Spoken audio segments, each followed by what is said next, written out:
Well, today we're going to learn about what Thurston Thrive really is. Our program is County Commissioner Bud Blake, and he's going to try and fill us in on what they do and what their purpose is, maybe even where they get their funds.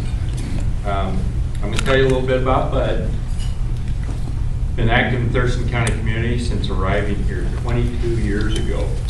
He's born in Mobile, Alabama, received a bachelor's degree in Russian and Eastern European Studies from the University of Oregon. He also graduated from Chapman University with a master's in organizational leadership and later a master's in human resource management. He retired from the U.S. Armed Forces after serving 25 years. And he and his wife Mary have 3 adult daughters. He serves on the following committees because he's an active guy, believe me. He's chair of the Thurston Mason Behavioral Health Organization, chair of the Thurston Thrives Housing Action Team. He's also a member of the Alliance for Healthy South Sound Canvassing Board, the Chehalis Basin Flood Authority, Economic Development Council, Finance Committee, Intercity Transit Authority, Law Library, Mayor's Forum, the Washington State Association of Counties Legislative Steering Committee, the Washington Association of Counties Coastal Council. He's the Washington State Association of County Board of Directors, because he doesn't have very much to do. He's a Military Veterans Legislative Council and South Sound Military Community Partnership and Washington County's Risk Pool in his spare time. So let's welcome, one of his Bud's favorite statements is, I like to leave it better than I found it. So let's welcome our County Commissioner, Bud Blake.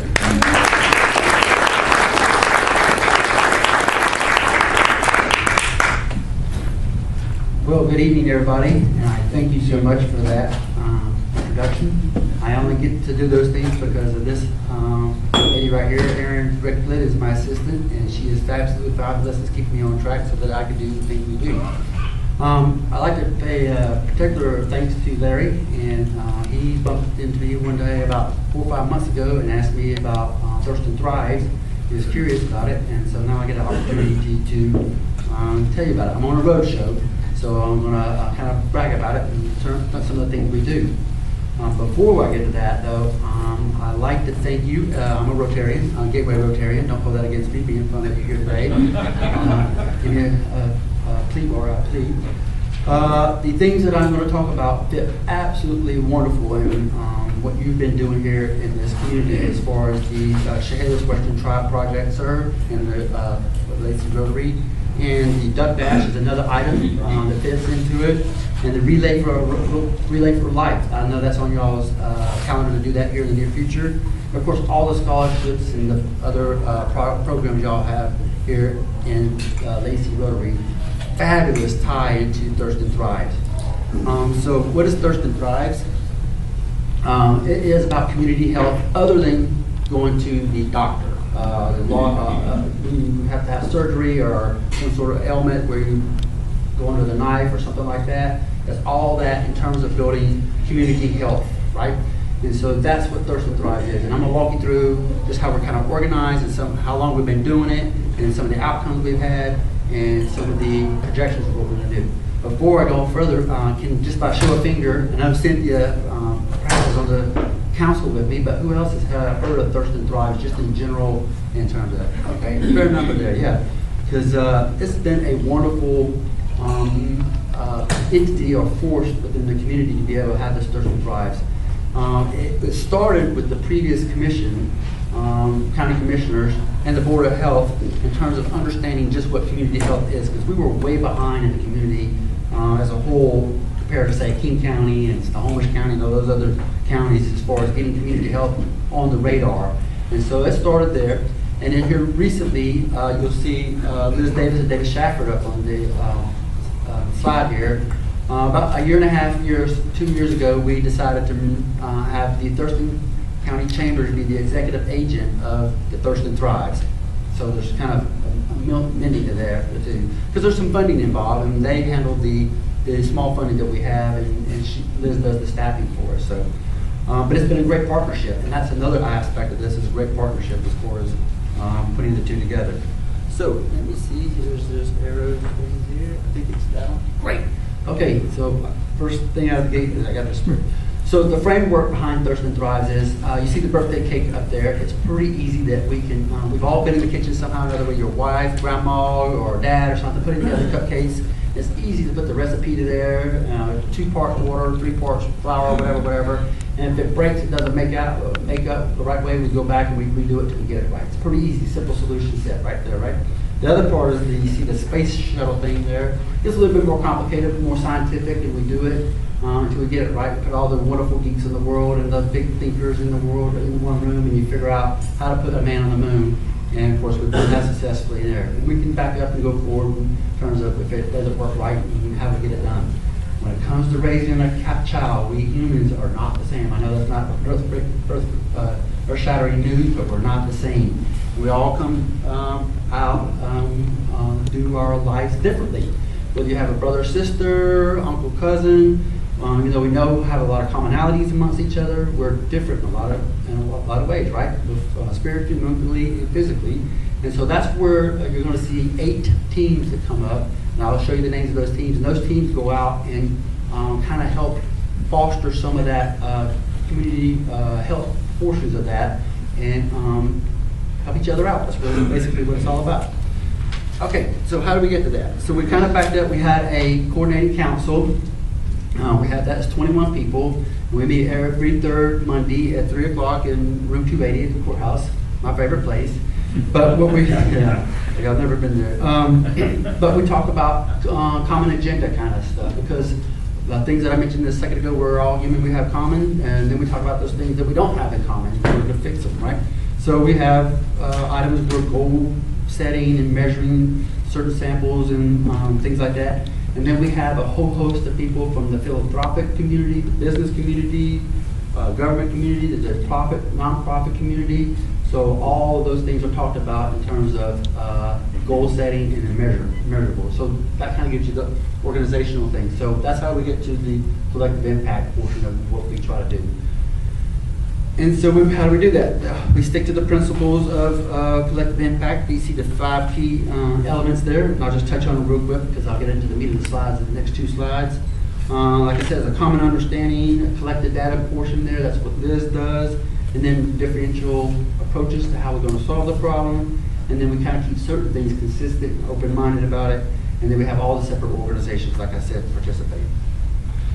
But this is one of the favorite slides I've got. So as you see here on the left, we're looking for the upper left-hand corner. I don't know if you can see it says health outcomes. We want everybody in Thurston County, and of course not just Thurston County, but I'm very partial to Thurston County, to live as long as they can live, right? And live with a quality life and the happiness that comes along with that quality of life to death do you part. So that's what we try to get. Our goal is to get 50% length and time of your lifespan. 70, 80, 90, 100 years old, and then a quality of life to increase that 50%. That's what the whole Thurston Thrive goal is overall. And of course, you see down on the middle portion of it in the blue, the health behaviors, the clinical care, the social and economic factors, and the physical environment. And we tie those to those things that we do every day that are non-primary care, like I said a second ago. So tobacco use. You're probably not going to rush off to the doctor to get some help with that, but there's things out there that we try to do to help curb or stop or reduce tobacco use, drug use, and sexual activity. So I have a team that I'm going to talk about that in a second that does that kind of stuff. And then we have another team that works on getting access to care, be it transportation, or if there's a funding issue or some sort of issue with that, we want people to be able to meet their doctor if it need be in the clinical care. And that's not only for, say, children, but for seniors and all those in between as far as moms and dads. Finally, in the social economic, we look at education as a huge factor in terms of being healthy, having a good education. We have a team that works on that, and employment, and income, and family structure, and community safety design, which ties back to the Chehalis Trail piece there a second ago. And finally, the physical environment is the air, water, and housing, which is my favorite, the housing action team. And I'll talk about that in a second. So here are the 8 teams, and so the first team is the clinical and emergency care, and that is you. If you've not heard of it, I'm also the chair of the board of Thurston Mason Behavioral Health Organization. That's one of the primary aspects of the clinical care. It doesn't have to be total in that. And so with that in mind, I'll just deviate for 1 second that the Behavioral Health Organization is a county commissioner from Mason County and 2 from Thurston County. And we have state funds up to the tune of about $60 million that we distribute to providers that go off and help in the schools on an individual basis, and now, and more importantly, with the jail and the triage center, so that if a person is arrested or fined, whatever, for a small fraction like tagging on the wall or something like that, they don't go to the jail anymore. They go to my triage center, and then they're assessed and have treatment there instead of staying in the jail trying to be a mental health care system in the jail. So we have that in place. So that's one of the unique things that's come out of Thurston Thrives, as far as the triage center and the behavioral health organization. Even though it's separate, it works in conjunction with Thurston Thrives. Community design, I had to go back to it again, but the Chehalis Trail is one good thing. We have a team there that actually goes and looks at the larger picture of a community, up down to the suburban area, and then looks at the rural area, how people are thriving or not thriving in terms of community design. The economy and the education resilience. I'll skip over the economy real quick because one of the education resilience is about kids. And that's where Thurston Thrives as a whole is going to go for the next 2 years.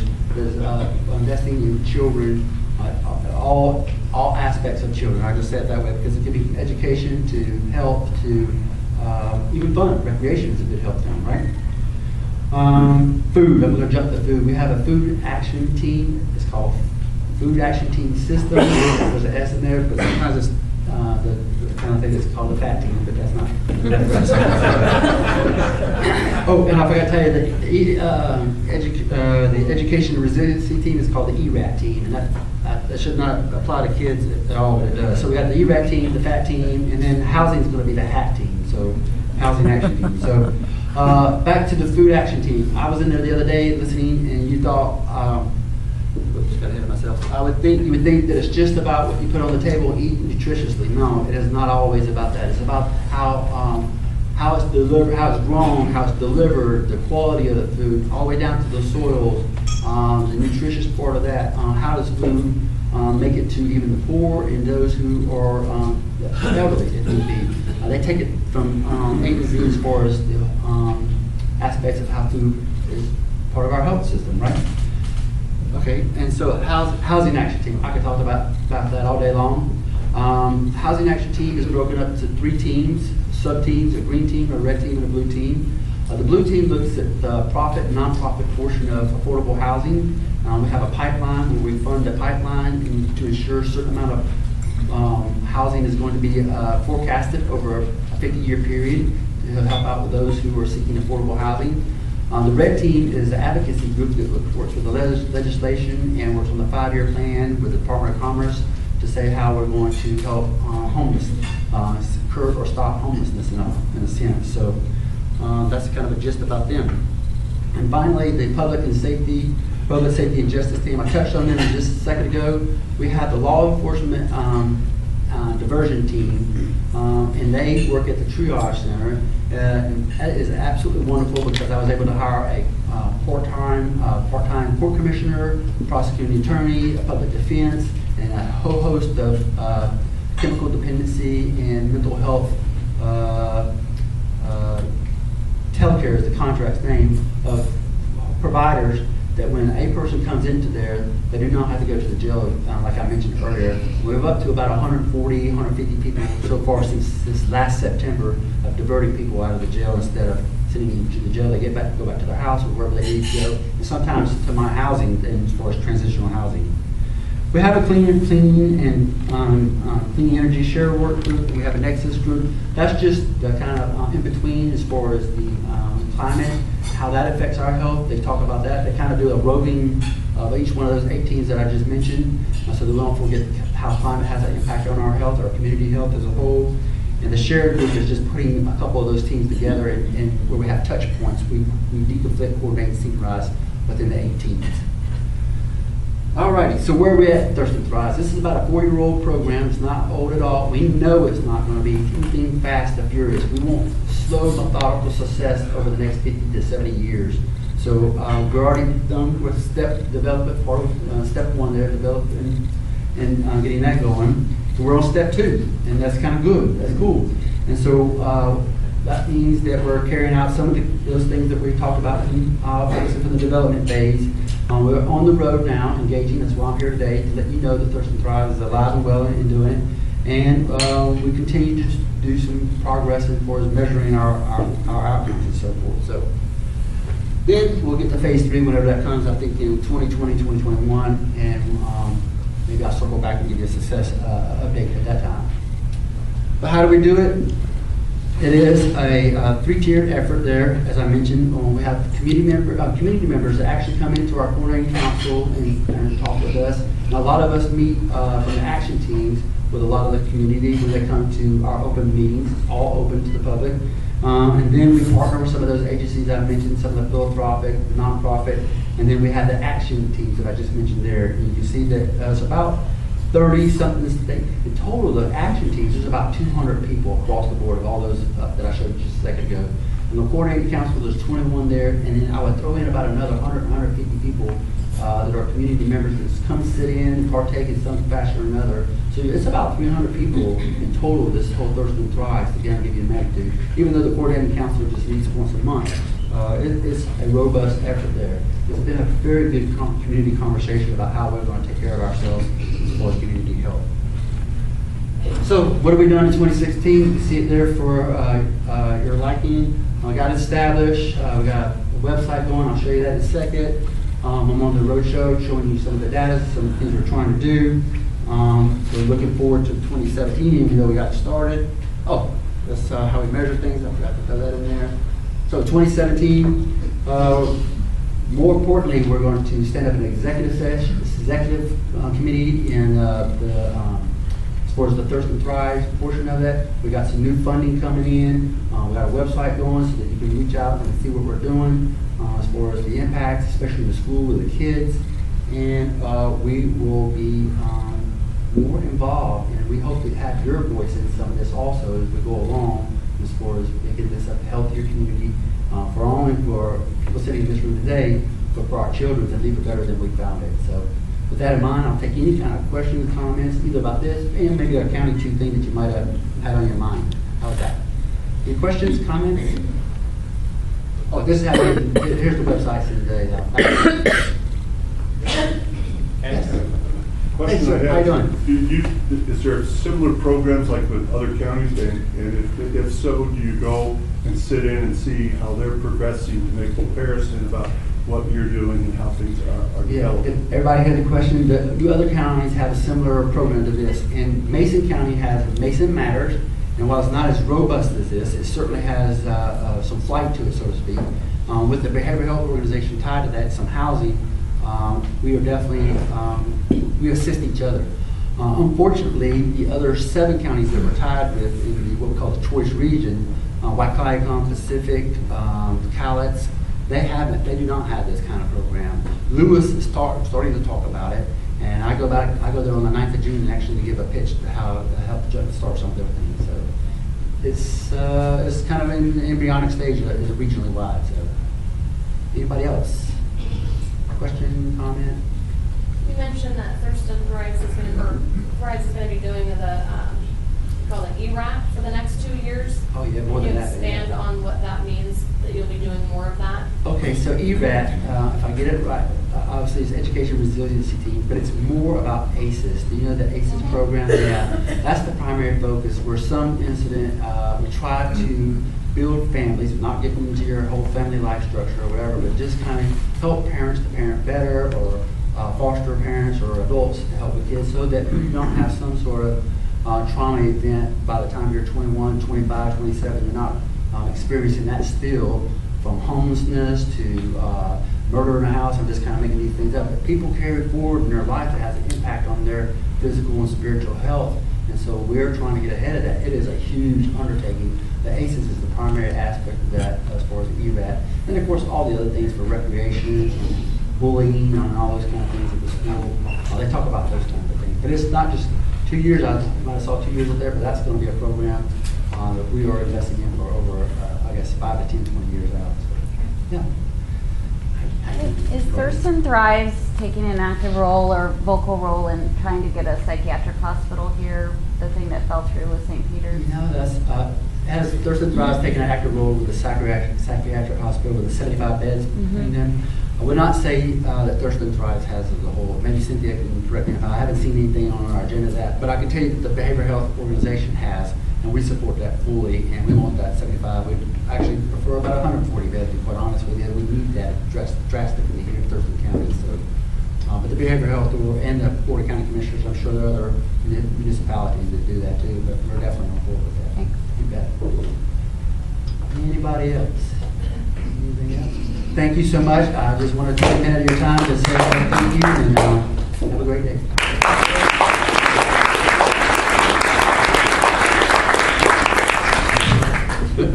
No, you're not in trouble. I just want to throw my 2 cents in. While I was still working, I actually had a chance to sit on both the housing action team and the medical team, and the clinical care team. And I'm delighted that it's going as robustly as it is. Because it was a big undertaking, and I thought, is this going to be a spasm of enthusiasm followed by chronic inertia? And it's not. It's going, so I'm pleased about that. So we're going to donate a book in your name to the South Sound Reading Foundation, so I'll have you autograph this after you sit down. This is one of my favorites as a kid, Mike Mulligan and the Steam Shovel. Oh, wow. And some of you will remember this. Many of you probably will think, I never heard of that. Thank you, buddy.